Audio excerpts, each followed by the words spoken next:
Hello, Mr. Hausman. What can I get for you tonight? Yeah, I'd like the boneless wings, the smoked wings, some fried pickles, and maybe a triple dipper, and some Chipotle chicken flatbread, and you know what?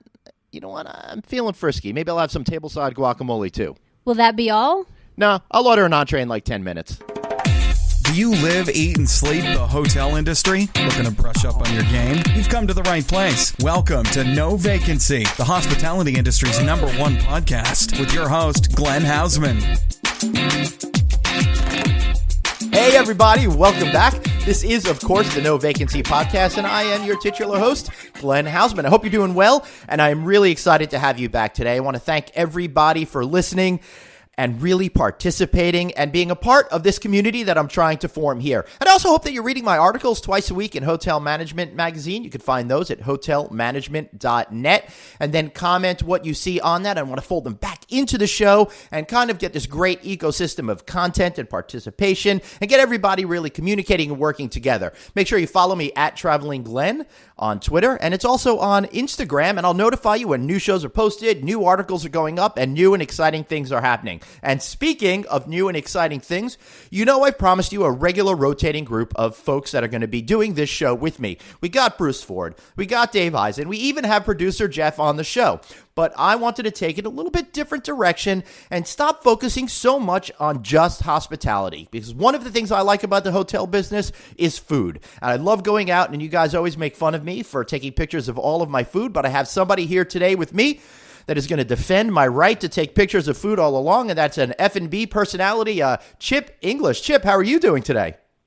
I'm fine, Glenn. Thank you. Good morning. Good morning. Well, welcome aboard. Let me let everybody know who you are and why you're so important. Now, you are the corporate chef with U.S. Foods for about 5 years, and you recently left that. And you started your own business, Creative Catering Concepts. But you're a guy that would go around the country, speak to a lot of people, and really get out there and spread the love when it came to food and preparation techniques and just the whole universe around food and beverage, right? That is correct, yes. Lots of educating, a lot of shows toured with the Food Fanatics program with U.S. Foods for the last 3 years. So I met, saw, and inundated a lot of people with a lot of food and a lot of great fun stuff. Yeah, lots of fun stuff, it sounds like. And that must have been pretty neat, just, going around the country and being able to connect with people on that level. Absolutely. I think that, people are in the point of the food culture now that everyone's very interested in. Everyone watches the Food Network, watches Cooking Channel, things like that. They're very much into food, though I hesitate and despise the word foodie, but that is such a prevalent culture now that you're seeing a lot more interest in people and people really paying attention. It's a fun time. It's an exciting time. It really has. We're going to talk about that, the changing nature of what's going on in the food and beverage world in just a minute, but I do want people to get to know you a little bit better. So you studied at the Philadelphia Restaurant School at Walnut Hill College, and I love that you also went through the Caribbean, traveling extensively and studying food, and you even have a tattoo with tropical fruits, a conch shell, and a chef's knife, all symbolizing that Caribbean time of your life. That's true. Yes, I did. I started probably in my 20s, actually, in the Caribbean, kind of visiting, and that was actually a cruise because that's an affordable vacation for somebody that works in the culinary world. As you know, it doesn't really pay that much. So my first stop was in a Cozumel, Grand Cayman type thing, Nice. On a ship, and I just fell in love with the Caribbean. So years after that, I would continuously book vacations so that I could go to different islands each time and study the people, the culture, and the food of those islands, and I just completely fell in love with it. And then 3 years ago, when I got married, my wife and I went to another island, St. Thomas, and while I was there, instead of getting a wedding tattoo, because as everybody knows, that is a curse. If you get a wedding tattoo, you're divorced within a year. It's so true. I feel so badly for those people that have the names of former spouses on their arms or legs or their tummies. Oh yeah, can you see all the marked out chest on your chest, like a country bumpkin that's got like 4 or 5 different names? Yes. Jolene, Brandy. I mean, he's just going through it. It's a complete curse. It's hysterical. But while we were there, I wanted to, kind of signify that and mark it, as I am a tattooed person. So what I did was I got my first chef tattoo, which is a combination of tropical fruits, conch shell, and then a chef's knife. And that was in, kind of honor of not only our honeymoon, but also my love of Caribbean food. My kids are really getting into eating beef patties these days. So that's, I would say, their favorite food. But what about you? Patties. Yes, patties. Any kind of pocket food. Huge in the Caribbean. So you'll see anything from beef to chicken to fish or whatnot. My advice is those are great. Try not to eat it too much from street side stalls. As I had a bout with stomach flu, where I was in Belize once, and I had a seafood patty on the side of the road and whatnot. And, that did not work out well for me. But at least it sounds like you got a great story out of it, and I think that's really. But the patties and the empanadas are a huge thing, and Caribbean food I feel like is making a resurgence right now. It's becoming very trendy, so it's my time to shine. I love it. Yeah, I love it too. But I want to get back to the tattoo for a second issue. Sure. It seems like, if you're a chef, you're going to be required to have a tattoo. But me, I'm too much of a wuss. I don't really think I'm manly enough to get a tattoo, and I don't know how to handle that. Well, I'll tell you this. If you're like me, I'm afraid of needles. I don't like needles. But these are medical needles that I don't like. When it comes to tattoos, the needle is so small and it goes so little into your skin that to me it feels like heat. And there's something that is a little soothing about it. Like I have a couple what I call cufflinks on my wrist, and they are skull and crossbones on both ones. And as I was sitting in Savannah, Georgia, getting those done, I almost fell asleep. It was so almost soothing to me. You'd be surprised how unless it's on a very tender part of your body, how it really doesn't hurt as much as you would think. Right. Well, interesting. So maybe I'll finally get that no vacancy neck tattoo that I've been craving all this time. Well, I'll tell you this, as a professional, you as a chef, you can have a bunch of tattoos and whatnot, but you better own your own business or be prepared to be working on the line. Yeah, you got that because right. Neck tattoos aren't going to fly really in the corporate world. No, they won't. I don't think I'll be getting as many speaking gigs if I start doing that sort of thing. So I think I'm gonna keep my my body virgin clean, but right, and kind of go from there. But what was that? Go on.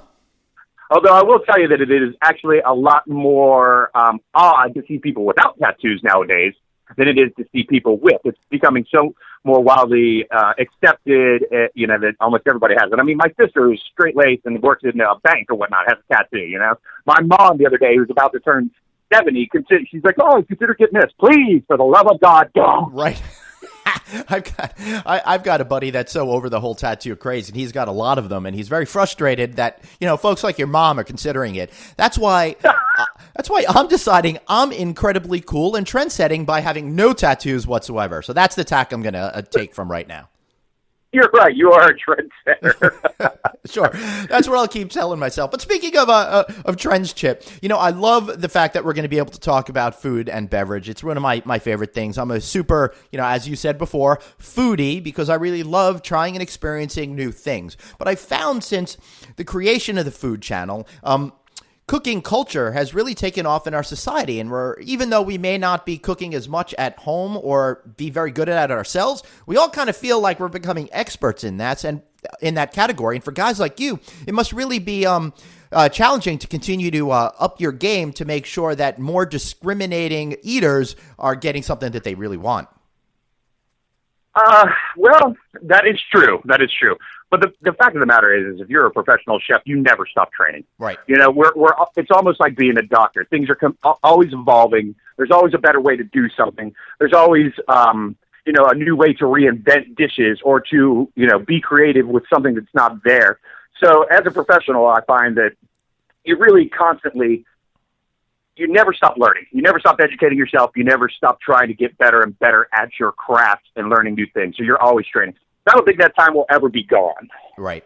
Yeah, I agree with you. I think anybody that's a successful professional always realizes that the learning never stops, that you're always trying to figure out what that next thing is, which is kind of frustrating for me because I really like the idea of getting good at something, but then I never feel like I am because I always feel all the stuff that I haven't yet learned. So maybe one day both of us will learn absolutely everything. We won't have to worry about that insecurity any longer.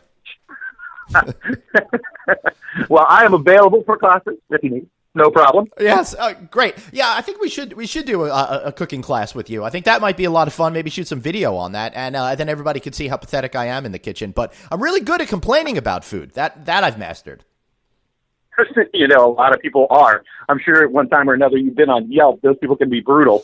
The only problem is just remember there's someone on the other side of that may bite back. Yes, absolutely, as they should. And I've seen restaurant owners really going out and, saying stuff against those comments and really trying to shed light on the truth. And I think that food culture, one of the problem is with all of these, what you would call armchair chefs, as we discussed before we were taping, that they think they know everything. And I'm realizing even on sites like Yelp, where you see great reviews, you have to know who the reviewer is in order to really get if they have the right perspective on food. I'm finding there are certain people in my life that I respect their opinions on restaurants and others I don't, because guys like you and me have sampled so much food in so many places. I think that we have a better understanding critically of what means good and what means bad. So how do you see the armchair chef lifestyle that's going on out there? Well, don't steal my term there. I'm trying to coin that. Well, that's why I gave you credit. I gave you credit. It's all you, I like to get money every time somebody says that on the radio or TV. Bing, money goes right into my account. That would be fantastic. But it's all yours. So take it away.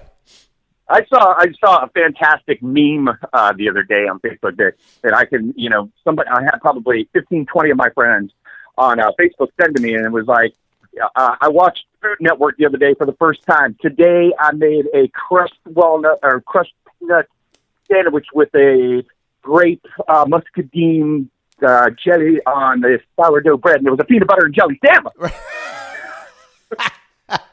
That's hysterical. And people sent it to me knowing that I was going to be on the other end about to explode. Right. Because we get this all the time, The reason I coined that term, armchair chef, is because there are quite a few people that will watch the Food Network cooking channel or whatnot, and maybe they are great home cooks, and that's fantastic. That's great.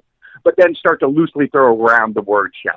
Right. And the fact of the matter is that it takes years and years and years to be called something like that. I mean, for me, after being in the business for 31 years, I barely got to that plateau, 15 years ago. Right. It took me half my life to get off of the trenches of line cook and sous chef and chef de partie, to actually get to a point where you could be called chef, which is, French for boss, as you know. Right. Yeah. So when did chefs become rock stars, in your opinion, and how has that changed the whole dynamic about how the restaurant industry operates? When did the chef become rock star? Well, once again, that would be attested to that Peace Crab Network, Food Network. Yep. I don't know if you started watching it years and years ago when it first came on, but there were actual chefs on there. There were actual cooks. It was actually a time when you could turn it on and it could be educational. At the beginning of this, where you could actually have real French terms, real cooking terms, real things that would apply to cooking. Right. and good cooks. This is where some of the greats made their start, Bourdain and Battaglia and people like that, people that are actually really good chefs or writers, which Bourdain is more of a writer than he is chef, and he admits that. But the fact of the matter is it started back then because what happened was that network was brought in another huge exec that wanted to change it around. They wanted to make it into this huge TV show and get lots of ratings and things like that. So the cooking portion went downhill, whereas the celebrity status went uphill, and the network has suffered since. Yeah, I agree. And if you want to read about the history of the Food Network, there's a great book out there called From Scratch, The Uncensored History of the Food Network by Alan Salkin. I really love that book because it talks about those early days and what it was like and how difficult it was for them and how nobody was watching and how it's amazing how it really became a cultural juggernaut and hit exactly the points you're saying. It became about being fans of food, not actually about cooking. And I guess that's what prompted them to create the cooking channel a few years ago. Absolutely. There's a great chapter in Medium Raw by Anthony Bourdain as well, which is hysterical. And he just, tears them a new a-hole on it as well. It's pretty funny stuff. If you get a chance, definitely. I got that, I listened to it through Audible while I was on planes, to distract myself from the fear of dying. Yeah. And it really was it was an interesting portion of that book, and it's read by him. So if you're a fan of Bourdain, his voice is somewhat soothing. I think to a lot of people, he's really got that great cadence. Well, I happen to be a huge fan. As a matter of fact, I'm looking over to the right to my bookcase, and I'm looking at Medium Raw right now on my bookshelf. Really? Yes. Well, let me tell you a great story on Please. that. I came from Philly. I moved to Atlanta about 15 years ago. I moved for love, by the way. Don't ever do that. It sucks the life right out of you, I swear. Well, hopefully you didn't get a tattoo commemorating the experience. No. And fortunately, I am no longer with that woman. I did meet the love of my life here in Atlanta, and everything is all peaches and honey now, so we're good. But while I was in Philadelphia, I was working as a bartender part-time. And downtown in Center City, there was a bar that's like O'Shea's, little Irish pub. Yep. And around lunchtime, in between 2 and 4, after the lunch rush, a guy came in like every day, and he would sit down at the back bar. He'd have 2 Jack Sours with 2 cherries in each one of them, and he'd be in and out of the bathroom. We'd be talking about business and whatnot. He was in town to help somebody open a restaurant. He was consulting for something. And at that time, I was actually reading Bourdain's first books, like Kitchen Confidential, Bone in the Throat, things like that. Yep. Now, Kitchen Confidential had a picture on the front, but only if you had the jacket that went with it, which I did not because it was loaned to me by someone else. So I had no idea what this person looked like whatsoever. Right. This is probably, I want to say 17, 18 years ago. Mm-hmm. Maybe, I don't know, maybe not even that long, maybe 17 years ago. Needless to say, so when Bone in the Throat came out, I was reading it and whatnot. I moved to Atlanta. This is when A Cook's Tour first came on TV. And for the first time, I saw who Anthony Bourdain was. As it turns out, that person was sitting at my bar in Philadelphia. Probably saw the book, never said a word about it. Always introduced himself as Tony. He's like, hey, my name's Tony, So we would always we'd have conversations about food and stuff and never said a word about it. Now, I have no actual proof of this, but you'd have to take my word for it. But it was just astounding to me that I saw it later. I'm like, you got to be freaking kidding me. And the modesty on this guy as well, because he had to have seen his book. Because in times when it was slow, I would read. There'd be nobody in the bar. That's so cool. That is so cool. I got to tell you, I love that guy. And I love his, I think it's still on the air, his most recent show on CNN, where he goes to all these crazy places in the world and then just sits down with someone and talks about politics and culture and how that all relates back to food. I find that so much more interesting than the glam stuff you're seeing a lot on TV when it comes to presenting food. I agree. I like the travel portion of it quite a bit as well. How society and different people can utilize food as unification and cross cultures. He does a really good job in showing that and really respecting the cultures and the people that he goes to. Right. I like it a lot. Yeah, and to tie it back into travel, I think one of the things we've learned in the hospitality side of the business is the more that we could sit with people and talk to people and be exposed to different cultures and different ways of being, the more that we all realize at the end of the day, we're all just people, and there's no reason to be jerky to each other like the world seems to be heading in that direction. I agree. My 2 favorite loves are food and music, and I believe that is unity together. You can go anywhere in the world, and food brings people together, and music brings people together. And I think that is the solve to a lot of the world's problems. You're right. Maybe on that new Star Trek Discovery show that's coming out, they could explore those kinds of issues. I know Chip is a big Star Trek fan. We were talking about that earlier as well, and I happen to be too. So I think let's do that. Maybe we could write a spec script for him. I'd love to. Awesome. So, we're talking about armchair chefs here on the No Vacancy podcast. And one of the things that I'm curious about, Chip, is do you watch any cooking shows today? And if so, what are your favorites? And are there ones out there that you just think are ridiculous? A lot of them are ridiculous. It's very hard for me to watch cooking shows, any of the competition. I can't watch competition shows whatsoever because it just gives me anxiety. Yeah, because I see people flying through without care, and I can't watch people with knives in their hands because I'm afraid they're going to cut their fingers off. Even though these are professionals and make it onto these shows, and and they absolutely are owed that respect. They wouldn't have gotten there otherwise.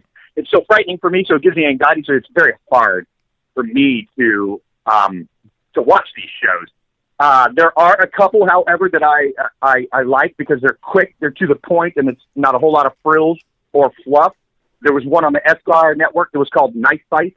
It was only a half an hour long. It was fast and furious, and they drank and swore and everything, and I liked that because it was more, no pun intended, cutting edge. Yes. So Sorry, that was terrible. I did not mean for that Well, to you happen. said not intended, so it counts. So that one was a good one, but I will admit that I honestly don't watch cooking channels that much or shows. Now, on occasion, be flipping through, and I will stop for, say, Jonathan Lawrence's boobs, because, that's just quality entertainment. I understand. You've got to focus on what matters, Chip. That's right. My lovely wife, too, God bless her, I swear, if it's on and I'm in the kitchen doing something or whatnot, she's like, I think you can see her belly button. Come here for a second. She's like, you see way down her shirt. Check it out. I'm like, I love you, honey. That's awesome. All right, so when it comes to my favorite shows, I happen to like Chopped an awful lot. I like the format of that, except it really bothers me because I feel like I could be a better host. You know what I mean? So it just drives me crazy. But okay, you don't like Ted? No, I like him. I see these shows and maybe I couldn't be a better host. I know I'd be a great game show host, but I really just want to do the comeback for Press Your Luck. Do you remember that show? Press your luck. Sure. Yeah. No Emmys. Stop. You are showing your age, Glenn. I know. I know. You see my headshot. I got all the gray hair now, so that's become obvious. But I do like Chopped. I love the rhythm of that show. I know a couple of guys that have been on it and enjoyed the process of doing that show. But a family favorite here in the Hausman household is MasterChef. And I know that's probably as far away from a real cooking show as you could possibly get, but it's one of those things that I think brings the family together in a different kind of fun way. Have you ever watched that? I have not, but you have to ask yourself this. You just made a comment, and I'd like to delve into that. What is a real cooking show? Yeah, what is a real cooking show? Is there a real cooking show? Yeah, because here the fact of the matter is that while it's called Master Chef, it could not be farther away from being an actual chef in the restaurant. What happens in a restaurant, the pressure, that goes on in a restaurant, the in and outs, the dealings of an actual restaurant. It could not be further from the truth. So really, when you think about it, MasterChef is a good cooking show because it does exactly what it's designed to do: get viewers. Yep. And it really does. And we like the whole thing of watching the people, struggle or find success. But I know rationally that it's all made up. None of it's real. It's all fake. I've got friends on the editing side of the business. I know that they make people all wear the same outfit for every single cooking challenge and stuff, so they could intercut stuff throughout the entire season to create a storyline that's completely fictitious. Yeah, a lot of editing goes into that stuff, let me tell you what. Because you're very rarely going to see somebody grab a hot pan, and scream fuck and drop it on the floor on that show. Yeah, it drives me crazy with these shows because it's supposed to be like amateurs cooking, and then they come in, they don't know what they're doing in the first episode, and then by like episode 3, it appears that they could be giving the hosts a run for their money with the types of food that they create. So I think they're leaving out an important part of the narrative where they're probably putting these guys through and ladies in through like intensive cooking preparation, and I don't think any of these quote-unquote challenges that they have are real. I have a feeling that they all know what's going to be going on ahead of time. You're absolutely correct. I did years ago, when Iron Chef America first came out, I had some people contact me and inquire as to whether I would be interested in something like that. And I didn't really know much about the process of what goes into an audition of something like that and what it is. When you look at it on TV and it looks like a lot of pressure, you're like, there's no way I could possibly do that. Yep. I can't come up with it.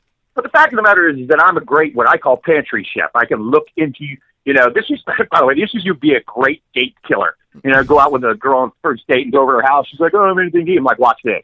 That worked every freaking time, let me tell you. So you take that concept and you put yourself into a circumstance like Iron Chef where, they'll give you a ingredient and then you can go and peruse the pantry and, come up with 4 or 5 dishes. Right. So it seems like a daunting task unless you're a professional and you can look at ingredients and you have a defined palate and no ingredients. In which case it would be, if you're not an actual chef, you'd be a bumbling fool in a kitchen. Yeah, but that would be my life story, bumbling fool in the kitchen. But upon doing some research, when it comes to Iron Chef, when that show is shot, they do know the ingredient and they do have the ability to actually look in the pantry beforehand and to kind of have a game plan. They also have the ability to bring ingredients with them. Yes. Let's say, for instance, a chef loves to use dried hibiscus flowers. and he's got a dish in mind that you could pretty much put any protein or anything into. He's allowed to bring that with him. So there's a bit of editing that really goes into that, the fakery, if you will, that makes the show seem very glamorous. Like these guys are these Willy Wonkas of the kitchen, and when in fact there's a little bit of preparation and a lot of editing that goes behind it. Right, and speaking of Willy Wonka, let me give a shout out to Gene Wilder, who passed this week. Willy Wonka, I think, was one of my favorite childhood movies, and maybe started off my love of candy and food. Just the idea of that chocolate river was just spectacular to me. I agree. That is very unfortunate, and I think a lot of people were touched by Gene Wilder's work. And people in our age group, obviously, there's a lot of movies that we saw with him, with Richard Pryor. Gilda Radner is just incredible, and I still utilize, different lines from movies and stuff like that, and specifically Willy Wonka, where in normal day life and conversation, because we're such pop culture people that that happens quite a bit. I actually, used the Willy Wonka name as a sense of whimsy in my cooking quite a bit, and now I obviously, out of respect, have to stop. Yeah. That sucks. I hate having to make changes. A little bit, yeah. He set the bar pretty high. Yeah, but speaking about pop culture and Star Trek, do you remember the iteration of Iron Chef that couldn't have lasted more than a few episodes that William Shatner was actually the host of? What? I did not. Like I said, I don't watch them a whole lot, but now you're forcing me to have to go and look that up. I cannot believe it. I'm a huge Shatner fan. I know people think that he's a clown or whatnot, but the guy's old. But the fact of the matter is, he still acts like he's in his 30s. He's entertaining. Yep. He's an American icon. That's all there is to it. So I love Shatner. I'll have to go back and look that up. All right, well, check it out. Totally watch those episodes. It was 2001, Iron Chef USA, and that was the first iteration they had of it. I think they tried to have it on commercial television as opposed to cable television. I could be wrong on that factoid, but I definitely remember that show, and I just Googled it, so I do know it's from 2001. Be sure to check that out. And I'll even put a link into the show notes so everybody here could find it as well. So, oh my goodness, fantastic! Yeah. So, so anything else that we need to know about, how you feel about this armchair chef culture that we're in right now, and maybe how does it change how you do your job? Well, the fact of the matter is that I started when I was 15 years old. My father was like, old enough to get a job, old enough to pitch in. I got a job as a dishwasher in a restaurant, worked my way up, worked in it for years and years. And I think that you'll see a lot of media or a lot of bitching amongst the inner circle of chefs nowadays about people referring to themselves as chefs, because there's such an enormous amount of hard work that goes into it that people don't realize. They think that it's going to be this glamorous life where you work in a kitchen for a little bit and you're going to be on TV. It's a fantasy world, basically. Right. They have no idea the life that you have to live, really, to work in that industry. Giving up weekends and holidays and nights, Right. The fact that most chefs suffer from some kind of chemical dependency, people miss quite a bit. Hey, I want to be a chef. Great. Expect to be a cocaine. That's just, you got to look into something like that, and then let's not to mention going to school. A lot of people, I'm going to go to culinary school, but they're in their 40s, Right. So what you're telling me is you're going to acquire, $50,000-$60,000 worth of debt so that you can graduate and start at a $10 an hour job. It's ridiculous. Yeah, as a matter of fact, in terms of the restaurant business, I see we're changing it's really changing a lot in the sense that there are a lot of folks that go to culinary colleges that come out and then realize it's much more profitable to be front of house than back of house because those guys get paid horribly. Dude, without a doubt. I worked as a bartender, in my 20s when I was much better looking and had a much better attitude, and I made six figures one year as a bartender. Amazing. Not to mention the boobs. Are you kidding me? I know. And you're getting a tip. You're getting tips on credit cards with phone numbers on them and stuff. Yeah. Trust me, that beautiful women do not want to date a greasy, smelly fry cook. They don't. Well, that hurts my feelings because I was a fry cook at Wendy's in 1988. I'm sure that probably scored you a bunch of trim too, didn't it? Yeah. Then when I got promoted to drive through, I'd like to say chef, then yes, man, I was. You're like Coming to America, the Louis Anderson thing. See, right now, I'm washing lettuce. But after this, it's on the fries and then management. And that's when the big bucks come in. Right. Exactly. So I guess we've learned a lot. Today that we both like seeing William Shatner. We both like we both love food and we're very passionate about it. But more importantly, that we want to put out that warning sign that everything is not the way it seems when it comes to the food business, right, Chip? I mean, the business itself, if you want to get into it, it's not the same. The perception of the way we see it, it's not the same. It's all been just kind of glamorized in such a way that glosses over almost all of reality. So what would you say? Don't get confused by all of that? Absolutely. I would agree with that. But I want to also point out that I would certainly not dissuade any of our youth that might listen to this from going to culinary school and starting early. Do you need culinary school? No, you probably don't, because you could most likely be working in a restaurant, gaining just as much as experience and working your way up and actually earning money rather than wasting money. But culinary school is great. If you're going to go to some of the top three, the CIA, French Culinary Institute, Johnson and Wales. But the fact of the matter is, if you work in the business, you'll gain a lot more experience and a lot more respect. Those people that are young and want to get into it, I certainly would never dissuade them from that, because that is the future of chefs in America. And we need those to continue on in a great path of great food. Yep. I agree with you 100%. And I also think that at least what we're doing here is we're providing a service of what it's actually going to be like. I hate to see all of these people get involved in it and then get discouraged when they realize that out of the gate that they're not going to be the next, Bobby Flay or, dare I say, Guy Fieri. Yeah, that shit ain't gonna happen. No. If it was, I'd be it by now. Right.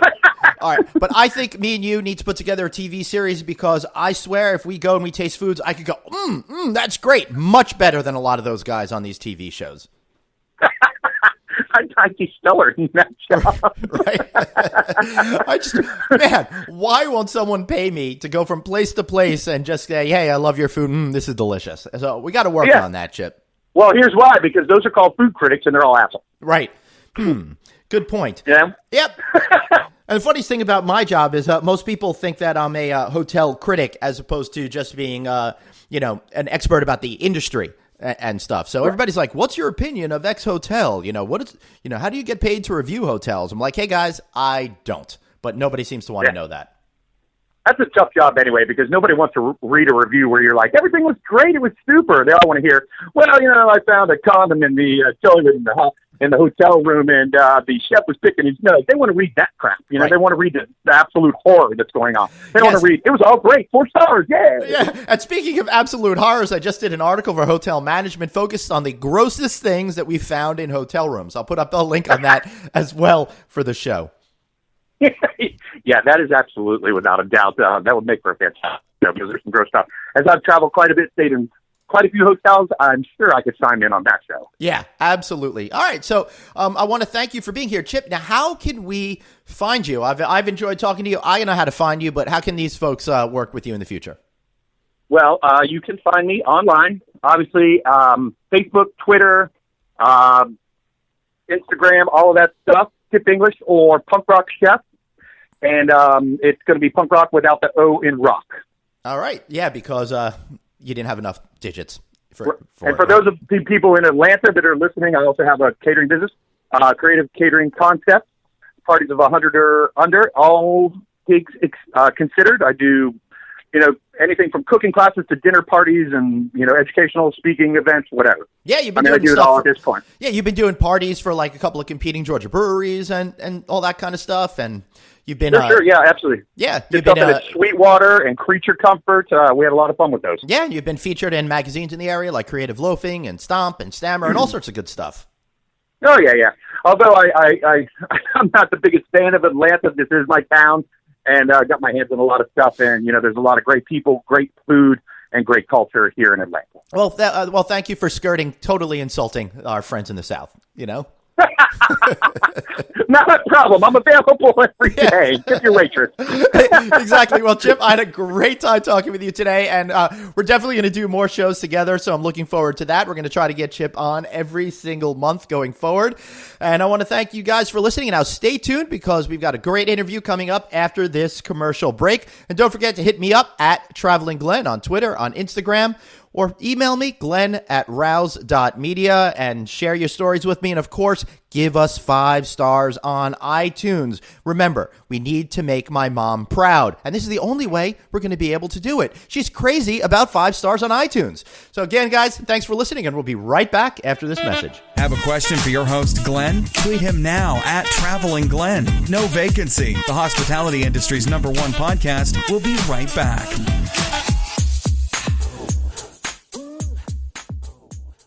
Get a $50 Best Western gift card when you stay 2 separate times. Plus, enjoy breakfast and free high-speed internet. Rewards members get even more when you book direct at bestwestern.com. Visit bestwestern.com for terms and conditions. Each Best Western branded hotel is independently owned and operated.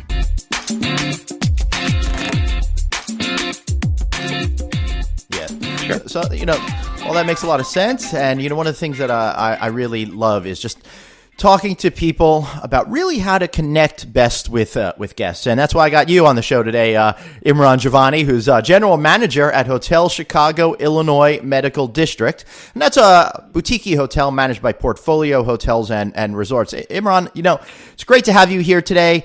And I'm really looking forward to bridging that gap between what the road warrior is looking for and us industry insiders, and learning a little bit about more with what it's like being in a position such as yours. Now, Imran, I know I'm not giving you a chance to talk yet, but I'm very powerfully impassioned about this kind of stuff. And one of the things is I'm up there. I do a lot of speaking gigs. I do this podcast, but I'm not in touch with the guests on a day-to-day basis. So you are much better at sharing to me what's actually happening on the ground than I could ever or possibly be. So welcome to the show, Imran. How are you? I'm great, Glenn. Thank you for having me. Well, tell me a little bit about, what it's like working in a boutique hotel in Chicago and what the customer experience is from your point of view. I think, for me, working in a boutique hotel in Chicago, the term boutique is always about being small. It's always about keeping it under a certain room type. It's always about having this great interpersonal relationship with guests. Being independent allows us to kind of try new things, give new experiences. And what I've learned about the guests and the guests that we have at our hotel, they're looking for authenticity. They're looking for great service. They're looking to feel like they're at home. And they're looking to be recognized as individuals rather than just revenue. And not being branded and being boutique and having a lot of flexibility allows us to give them that service and give them that experience. It's always about experience rather than all the luxuries. Yeah, I find it interesting how the guest profile has really changed. And one of the things that I like to talk about a lot is this idea of mass personalization, creating individualized experiences on a large level for all of the guests that come through your doors. But it's easy for me to say, a lot harder to actually do, especially when everything needs to be rooted in that sense of authenticity. So what's your strategy to make sure that as a road warrior, for example, I'm coming to your hotel and I feel as special as I think I deserve to feel? Well, you have to have the basic tenets down for a road warrior, right? The Wi-Fi has to work, the shower has to be great, the bed has to be comfortable, so they're comfortable when they get in the room. Everything that they want works. At the same time, though, if it's a road warrior and they keep coming back and we make sure that on their downtime they know exactly where to go, have a great bite. If they want to get a drink, they know exactly where to go, where the coolest bar is, where the greatest restaurant is. Give them that personal, hey, you're in my town. I'm going to take good care of you, and I'm going to put you where you want to be. And I'm not going to put you with the rest of the masses, the tourists, so on and so forth. We're going to help you feel like you're an insider and a local. I think that is where every guest wants to go nowadays. Our job is to make sure they feel comfortable where they're coming in, and when they have downtown outside of work, that they don't have to worry about where they're going. It's easy for them. Basically giving them a no-brainer. Okay, I'm going to stay here. They're going to take good care of me. They know me as a human being, and they give me all the basic tenets I need in a hotel room. So how do you actually get to know people as a human being? Because I'm finding one of the biggest challenges for general hoteliers, maybe not as much in the boutique space, is as we're relying more and more on technology, there's that danger of losing that human element. And I think hotels in general are so great at what they do that it's that human element that has really risen to the top as the most critical part of connecting with the guest and making sure that they love your hotel and want to come back time and time again. Well, it's just about asking, right? What brings you to the area? Right. Oh, I'm here for business. It's about me, the general manager, and my managers being out in the lobby at certain times. When we see people, hi, welcome, how are you? If there's a line, it's about greeting them. Hey, what brings you to the area? What's going on? Oh, I'm with this company where for us it's a lot of medical because we're in the Illinois Medical District. Oh, I'm working at Rush and I'm doing a project there. Oh, are you coming back more and more? I'm like, yeah. Well, let me tell you about the great restaurants in the area you can walk to, or let me tell you what can get delivered here. Understanding what type of room that they want, how long they're going to stay with us is really just asking a simple question. How long are you here? What can we do to make you comfortable? That's great. I love the idea of what food can you have delivered there, because nothing against Domino's, but I'm tired of people just seeing those delivery boxes all the time in certain hotels. Because I agree with you. People want to feel connected to the neighborhoods they're in. And folks at the front desk and in the lobby, they're employed by the hotel. And you in particular, I'm sure, spends a lot of time walking around talking to guests. You're really the conduit to the experience within that neighborhood, right? Correct. Our job is to take people, we're in a very revitalized new neighborhood. This area, the Illinois Medical District, and the West Loop right next to us has just been booming in Chicago. It's the biggest area to develop. McDonald's corporate is moving out here. Google's Midwest offices have now moved to the West Loop. I've got a 640-room hospital and a university around me. So what we try to do is, if university students come, if people from the medical industry come, if people who just want to have fun in the West End come, we try to figure out who they are in that small moment, that what we call a moment of truth. What has brought you here? And they say, I'm coming here to see Chicago. Well, let me tell you about the bus routes that are right across the street. Let me help you plan your day for you. And my advice is you go to Luminati's to get some deep dish pizza. They're just around the corner, or I can have them delivered here if you'd like. So on and so forth. It's really gauging it. And, some road warriors just want to be left alone. So when they want to be left alone, the idea is, okay, we're giving them a quiet place that's clean, great security, has the Wi-Fi they want, the bed they need to sleep in, and a shower that works for them so they can get their work done and they don't have to worry about anything else. And it's dictated by that interpersonal exchange right at the time of check-in. Right. That makes a lot of sense. But so how do you figure out whether a person wants to be all chatty or just left alone? Is it a body language thing? Is it something else? It's just about how you approach them, right? So when I check someone in at the hotel, I'm the general manager. I'll still check someone in. Hi, welcome. What brings you here? Well, I'm here for work. And if they just stop, they don't want to have a dialogue. Right. This I'm here from work. I was wondering where, how's the Wi-Fi? Tell me about restaurants here. The guest is always going to poke you and say, I want to know more. I want to know more. A lot of the road warriors, they like to come in. They love to ask about where they can go to wind down after working all day, and they want 2 or 3 great suggestions. And we actually take a step in our check-in process when we know it's a guest, like, hey, can I give you a couple suggestions on where I would go if you had some free time? And we have those mapped out for everybody. I love that, and that's different. And again, it removes that technology element from it, because I personally have become very accustomed to going to a lot of branded hotels, which I think is a little bit different of experience, although they're trying to create more of a personal connection with guests. That I rely on Yelp and TripAdvisor and the computer in my pocket to really facilitate my stay. But this kind of changes the game a little bit, because I think ultimately we want recommendations from people that are in front of us, the flesh and blood, as opposed to the bits and bytes. Well, correct. Well, this is what boutique hotels do. Boutique hotels create an experience. They're called boutique. They're called lifestyle hotels now. People come to these hotels because it creates an experience. People talk to you. You're not just a rewards number, or you're just a revenue that's counted in. We want to create this experience because we have to do that, because it's much easier to retain our guest than it is to go out and get a new one. We don't have the big back office that the brands have and the drivers on a marketing level. And our company in general, our executive chairman, Helmut Horn, he's been doing this for 30 years. He says everything should be about the guest and how the guest is taken care of. We should tailor our approach to them. Excellent. And I think that's the way to do it. And I find too many hotels are focused on other issues and not really thinking about it from the guest perspective. But now, in this day and age, you really have no choice. And you've been in this business now 20 years, but you're still a young guy. You're in your mid-30s from what I gather. Is that correct? Yes. Yeah. Correct. So then, you're the generation that everybody loves. You're considered a millennial. I'm considered a Gen X, so nobody wants to talk to me anymore or mention me. I'm useless out there. But we are fawning over you. We are loving your generation. And I'm curious as to what's really happening with millennials, because I'm out there on the road and I'm sharing my stories about how I think we're getting a little too gaga for millennials, and that the millennials, they may be driving certain things, but it's really an expression of overall human behavior. And that I think getting caught up in the millennial game is kind of distracting from really what customers want in an experience perspective. And, maybe I'm completely wrong, and you're the guy to tell me to buzz off. Well, I'm lucky because I was born right on the line. So depending on the situation, I'm Gen X. Depending on the situation, I'm millennial. What I like to think is, let's take all these labels off, and let's look at from human being to human being. Mm-hmm. And I have managed this way my whole life, and I've always told people that I managed, and when I was at the front desk and I was on the front lines, I'm a human being talking to a human being. Right. And the beauty of the hospitality industry is it's still that industry where an hourly person can affect a billionaire when they check in.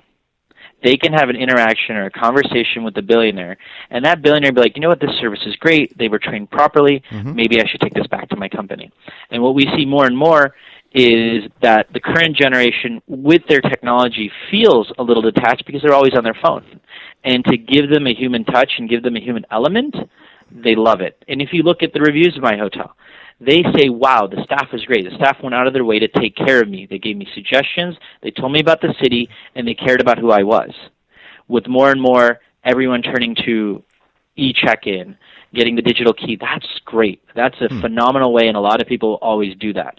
But there's always humanity in there, right? People want to meet people. Man is a social creature, in my opinion, and every hotelier should target them as an individual that is the most important person they have, because without these guests, we don't have jobs. And I teach the front desk, I teach the room attendants, and wherever I've worked, that person in front of you is the most important person in the world. And if they need something, err on the side of them. If you need to comp a room, if you need to take a discount, make an adjustment, err on the side of the guest. And if you always err on the side of the guest, you're never going to do the wrong thing. So how do you create a corporate culture then that errs on the side of the guest, and your staff doesn't get all up in their head worrying that if they do something that their job could be at risk or they'll get yelled at? Well, it depends from the company top down, right? So the company I work for, Portfolio Hotels and Resorts, truly believes in what they call framework management. So everything is about letting each manager kind of experience what they're doing the way they want to do it and learning from there. And the idea is also brought down. So you cascade down to the front desk, and when they do make a mistake or they want to comp a room, you empower them. You say, hey, go ahead and do it. And if they do it, hey, I did that. Is that okay? Yeah, it's fine. Let me tell you about a better way to do it. Or at the same time, I always tell my team, maybe you taught me something new. Even though I've been doing it for 20 years, doesn't mean I know everything. Yeah, well, none of us know everything, right? I think to be strong in life and be successful, it's a continual learning experience. And it's great that you guys could share the learning back and forth. Correct, and that's the thing. So you only get new leaders in the hospitality industry as long as they are vested. They have a vested interest. And to give them full empowerment, sometimes you have to earn it, but to give them full empowerment right in the beginning gives them a vested interest. And I think if you trust your team implicitly, they're going to go the extra mile and take care of you as a company. But if you bring them in with a box, with a very small empowerment zone, they're going to feel cheated. Like, they don't care for me. They don't want me to be a part of this company. But if you say, hey, I trust you. I hired you for a reason. I hired you for that personality. I hired you for your ability to talk to people. Do what you have to do to make that guest happy. I've got your back. Yeah. Now, one of the things that when it comes to hiring people, millennials get a bad rap. I think that they're considered to not really want to work as hard as the generations that came before them. But I'm starting to see it as maybe folks like you and your younger brethren are actually smarter in the sense that you're trying to lead a more well-balanced lifestyle. What's the difference in the younger staff that you're hiring compared to the older staff that you came up in the industry with? I think in the industry, in hospitality, and I've gone through this, you have to pay your dues. Just because you're strong at what you do and you understand what you're doing and you may have a better grasp on what's going on than your superiors at times. You still have to go through the motions and you have to pay your dues. The new generation, the people that are working coming out of college, and I teach at college, so coming out of there, they want to be involved in just about everything. They want to be able to give you decisions on how the work is better. They want to be able to give their input on how we could be better with guests. And if you hire someone from the newer generation, Millennial, Gen X, you have to give them the ability to speak up. If they speak up, they're invested. If they're invested, they're going to want to work for that company, and they're not going to want to jump around. And you see that millennials jump around all the time. I feel that's because they're not listened to.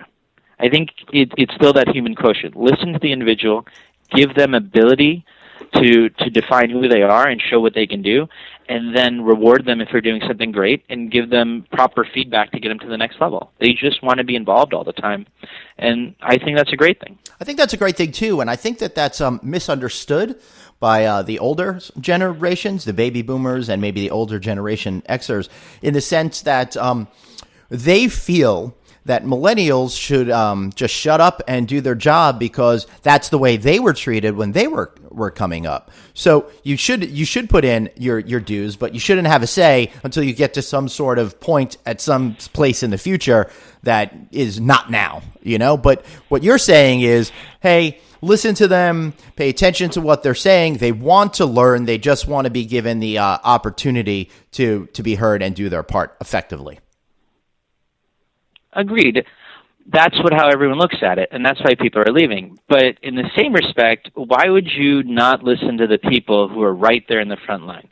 Because I, as a general manager, don't affect the guest as much as the front desk agent or the room attendant or the server in the restaurant, right? If those individuals aren't part of the decision-making, then they're just doing a disservice to the company in general. You're doing a disservice to the company in general. They're not giving you the best service they can.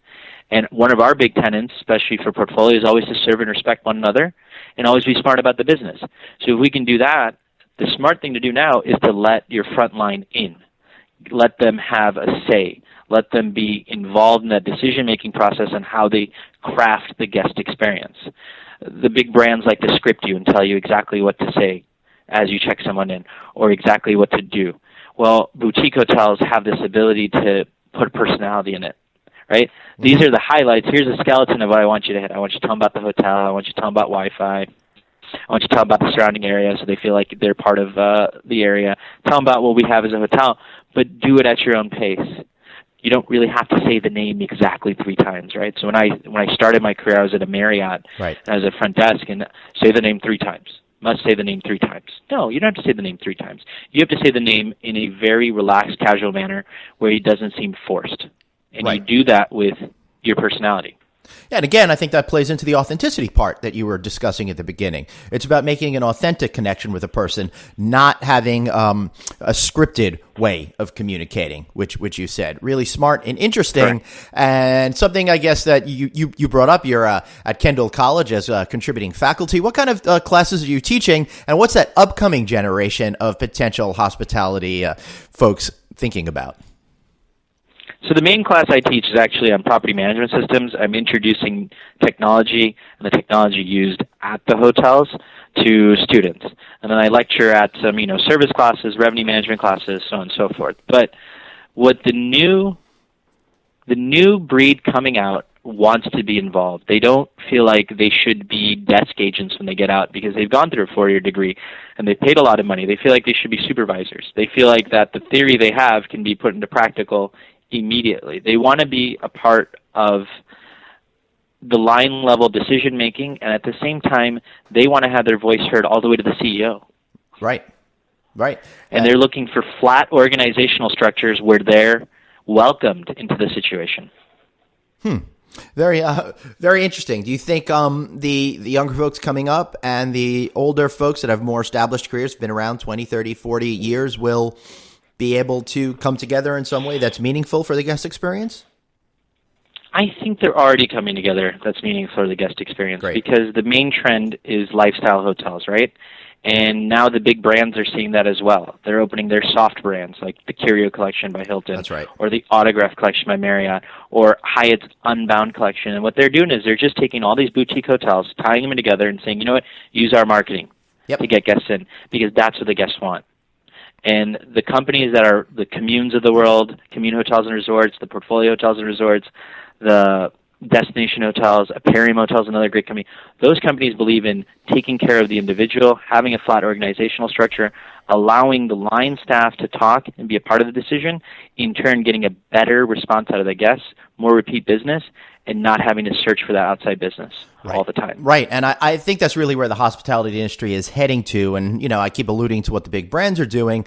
And for the last 15 years, they created the lifestyle hotel category, which to me doesn't really mean anything, because I think all hotels fit into our lifestyle. I think that they're just trying to say it's a design trend where they had nicer beds and a higher sense of design instead of a cookie cutter approach to things. But what you're doing at the boutique level, I think, is much more in tune with how customers want to experience a hospitality product these days. So maybe tell me a little bit about what's going on at the Hotel Chicago, Illinois Medical District, and some of the aspects of the property that people are really digging. Well, I mean, we're a simple property. We're a rooms-only property. We have small rooms, but we make sure we have a fridge and microwave in every room because people like to reheat their leftovers, because this is Chicago. It's an eating town. Right. We like to have fun with our guests. We're right close to a park here, so there's a festival called Pittsburgh Festival. So for fun, for people, we teamed up with a local brewery. We had what they call growlers here, certificates so they can get some beer. I had the world's smallest taco truck. It was a Manster Tacos, and they're a taco. It's a food smart car. Right. That's hysterical. It's a food smart car serving. Another thing is we're close to the United Center, so on Sunday, Bruce Springsteen's playing there. So we have a karaoke contest in the lobby for 3 hours, and people are going to sing. Anybody guest, non-guest, if they come and they sing and my staff likes it, the winner's going to get a free night stay. That's good for a year. Wow. That's pretty awesome. These are yeah, it's fun, right? And during the weekdays, we try our best to, on the broad side of our building, we're going to get a mural there that, represents the neighborhood we're in, the Illinois Medical District. And we want to tie Little Italy that's next to us. We want to tie the West Loop that's next to us, United Center, the hospitals. And we want to create something that is not evocative, but conservative in its sense because we're still a hotel, but socially responsible, that helps people understand that this mural represents how this area is changing. And I think socially... And we get to do fun stuff like that. Right. And I think socially responsible also ties back into how the millennial generation really wants to interact with companies. If you're not being socially responsible, they want to have nothing to do with you. I think we're seeing that really play itself out. So you're really rooted in the neighborhood. You're really setting the stage for experience. How do you think this arms you against encroachment from either the big brands or Airbnb, which is getting all of those headlines these days? Well, here's the deal. If you look at our hotel, we're kind of a step above Airbnb. Our double bedrooms are bunk beds, right? We have single full rooms, very small, but it's a clean place to stay with great service. So the difference between me and Airbnb is I'll give you free Wi-Fi. You might not get free Wi-Fi there. You have 24-hour front desk coverage. You might not have that when you stay at someone's house. And you always have a resource to tell you what's going on rather than a host leaving a book on the table telling you what they would do, right? Mm-hmm. I have a human being that'll show you exactly where to go. In the same respect, all these relationships you build in Chicago really help you in the off-peak season, December, January, February, March. That's where we have famine in the hotel industry here. It's cold. There's no conventions. Nobody's coming for tourism. Right. And when I make relationships with Rush University Medical Center across the way, they're going to say, you know what? They took care of my doctors. They took care of my patients. They took care of the people that are visiting. We're going to go back to them. Right. They understand who we are. They understand who we are as individuals. When I have companies around me that are bringing their friends in or bringing their workers in, I say, hey, we'll take good care of you. We'll make sure they're happy. We'll make sure the room type is ready that they want. We'll understand them on an individual level. And all that makes a lot of sense to me. And I will say, as a business traveler, I have tried the Airbnb product, and I think it works better for a leisure traveler in some instances. But for me, I don't want to have to worry about getting those keys. I want to have the services at the front desk that I can rely upon. And maybe I'm just old and set in my ways, but what you're saying is music to my ears. That's absolutely for sure, Imran.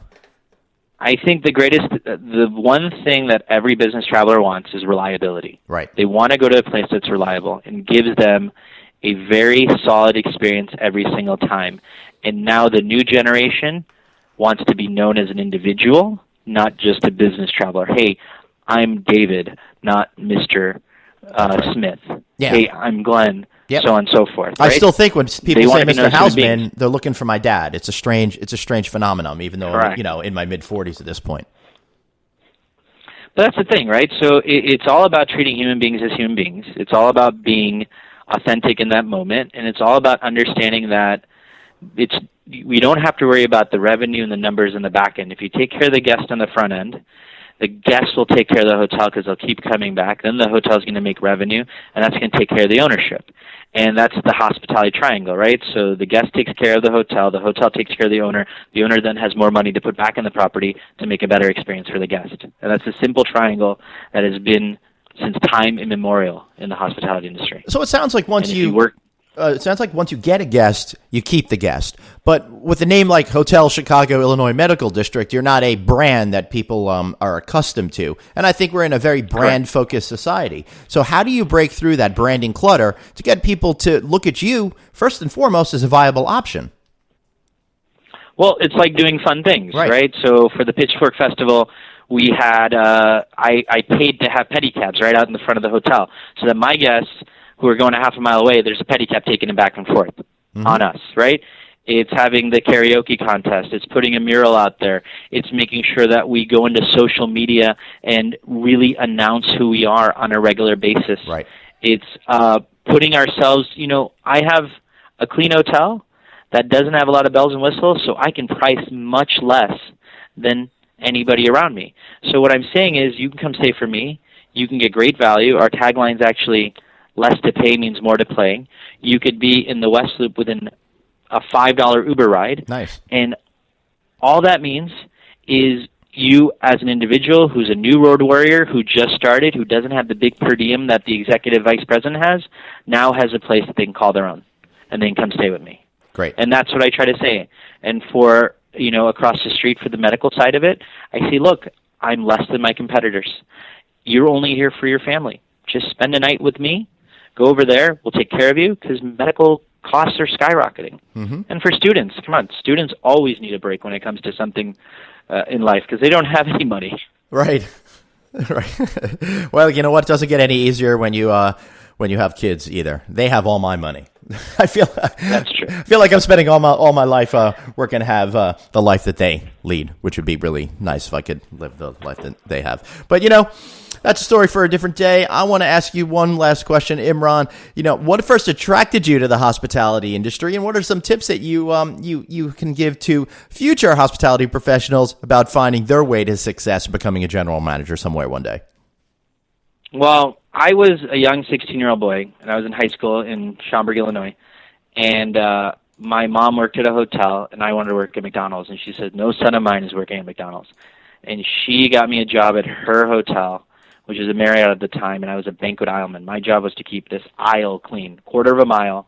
It was a very thankless job, but I loved the human interaction. Mm-hmm. And I got a chance to be a bellman. And when I became a bellman, just to talk to people, hey, how are you? Welcome. Putting a smile on someone else's face, right. Talking to them with authenticity and kindness and changing people's viewpoints. That's when I fell in love with the industry. And my advice to everybody that wants to be in hospitality, and this is advice that comes from my boss, Helmut Horn, is service with the heart. If your heart's not in it, it's not for you. Excellent. So, now you make me want to go to Chicago, want to stay with you. How do we find you? Tell me all of that good stuff so our listeners can stay with you someday.